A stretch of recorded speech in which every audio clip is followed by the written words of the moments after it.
Which of the following points must lie on this line for every possible value of k?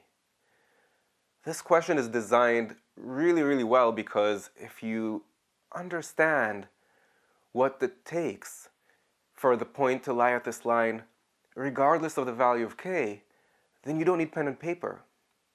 You see, if this needs to work for every possible value of k, we need to somehow make k irrelevant, and the only way to do that is for x to be 0. I mean, look at the equation of this line. If x is 0, then the value of k doesn't matter.